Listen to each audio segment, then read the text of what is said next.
Será que os homens preferem a escravidão na segurança ao risco na independência, como dizia Emmanuel Mounier, o grande pensador francês, o pai do personalismo? O que é que te leva, na prática, a procurar um emprego em vez de você procurar algo que faça sentido na sua vida, ou seja, relacionado com a tua vocação, com aquilo que você gosta de fazer? O que é que te leva a canalizar energia para um negócio que nada tem a ver contigo, em vez de canalizar energia para algo que de fato faça sentido, que te faça feliz, que faça com que você produza melhor e cada vez mais? Se você tem dúvidas com relação a essas questões, esse vídeo foi feito especialmente para você.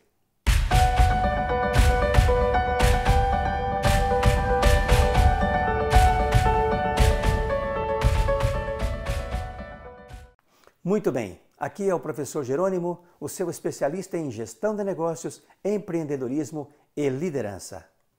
Nós falamos agora há pouco do Emmanuel Mounier, o pai do personalismo. Ele tinha uma frase que eu gosto sempre de fazer com que os meus alunos reflitam, pensem e discutem a respeito durante as salas de aula e durante os meus treinamentos. Os homens, dizia o seguinte Emmanuel Mounier, a maioria dos homens prefere a escravidão na segurança ao risco na independência. Será que isso é verdade mesmo? Será que escravidão não é um termo meio forte? O que é que mudou ao longo desses últimos 30, 40 ou 50 anos? Será que ainda dependemos dessa zona de conforto ou dessa escravidão que faz com que a gente comece aos 15, 20, 25 e termine lá pelos 60, 70, ou seja, fazendo praticamente quase que a mesma coisa, repetindo os mesmos gestos, repetindo as mesmas formas de trabalhar e assim por diante? O que é que mudou na realidade? Vamos lá, nós passamos por 4 estágios, ou estamos passando agora pelo 4º estágio das que a gente chama Revolução Industrial.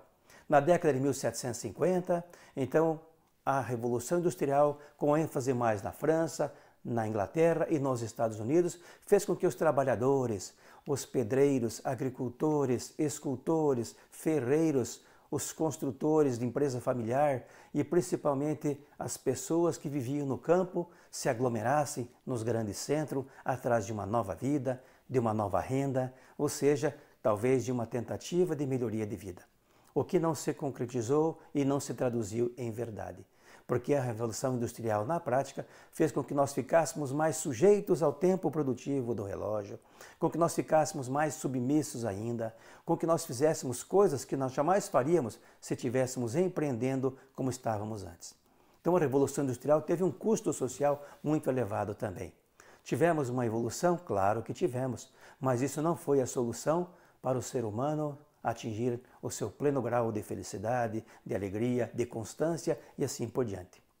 Lá pela década de 1900, comecinho do século XX, finalzinho do século XIX, nós tivemos a segunda Revolução Industrial, onde Taylor e Fayol, onde Ford, Alfred Sloan e tantos outros começaram a mecanizar o trabalho, mas de maneira mais ordenada. Surgia então a Escola da Administração Científica do Trabalho, liderada por Taylor nos Estados Unidos e por Fayol, Henri Fayol, na França. Isso mudou radicalmente a forma de trabalhar, mas nós fomos cada vez mais cobrados, monitorados, ou seja, tentamos colocar algo que pudesse fazer com que o trabalhador humano, o ser humano, trabalhasse cada vez mais esforço para produzir mais em favor de um ganho absoluto do capital. E isso teve um peso muito grande também, ou seja, fez com que o ser humano ficasse muito mais sujeito ao tempo produtivo do relógio e esquecesse um pouquinho do seu lado pessoal em troca ou em busca de dinheiro. Lá pela década de 60, finalzinho da década de 60 e início da década de 70, aí surgiu a terceira Revolução Industrial, ditada pela regra dos computadores, dos famosos nascidos entre 50 e 56, como é o caso de Steve Jobs, Steve Wozniak, Paul Allen, Bill Gates e tantos outros que começaram a enxergar o trabalho de maneira diferente, fazendo com que as pessoas usassem muito mais, de certa forma, a cabeça, a inteligência, ou seja, e menos o esforço físico, digamos assim. Então, tivemos a terceira Revolução Industrial a partir do uso intensivo e cada vez mais prático dos computadores. E agora estamos passando por uma 4ª Revolução Industrial, ou seja, a revolução que vem algo diretamente ligado com a inteligência artificial, a robótica, o cloud computing, o database e tantas outras tecnologias que estão surgindo e mudando radicalmente a forma de se trabalhar.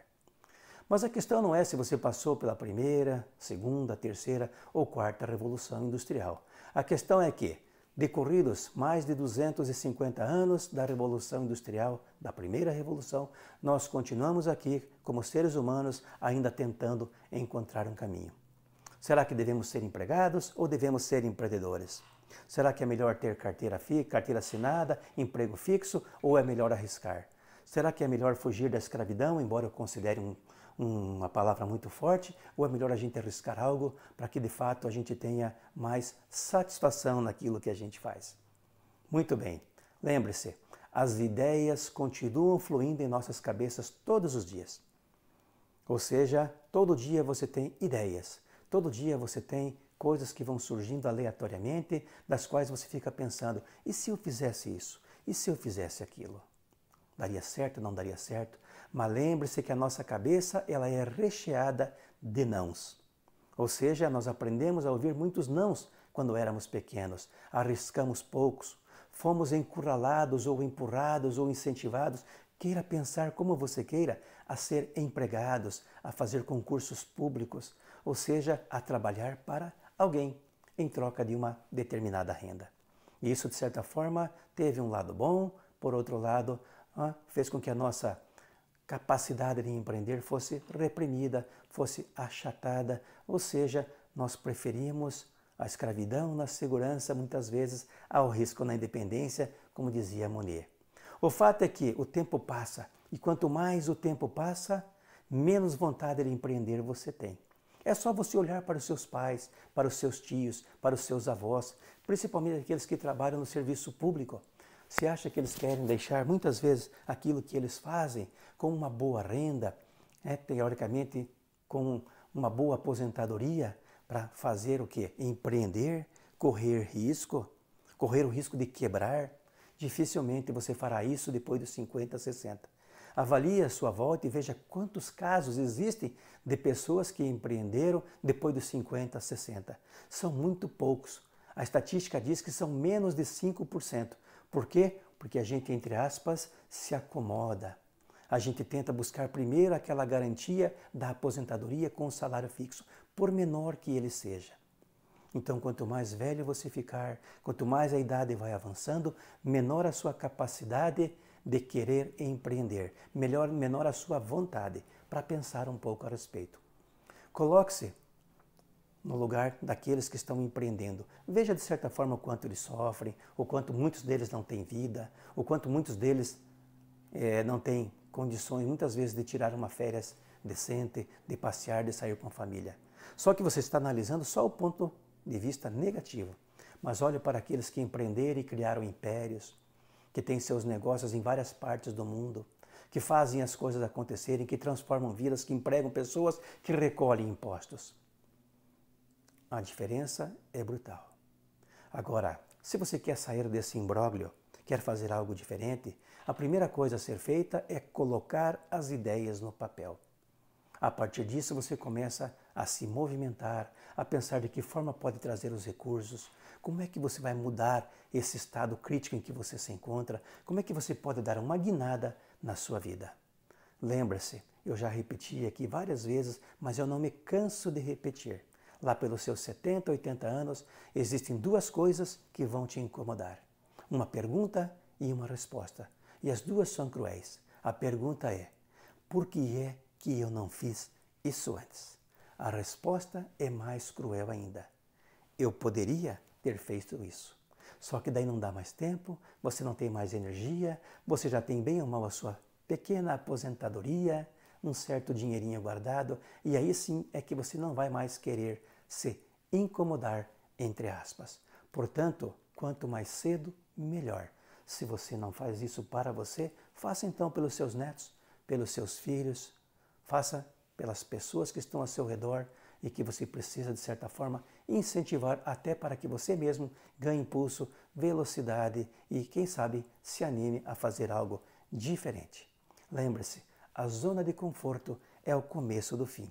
E quanto mais avanço na idade, menor a capacidade, a energia, a vontade de querer fazer algo por conta própria. Para pensar a respeito. Gostou do vídeo?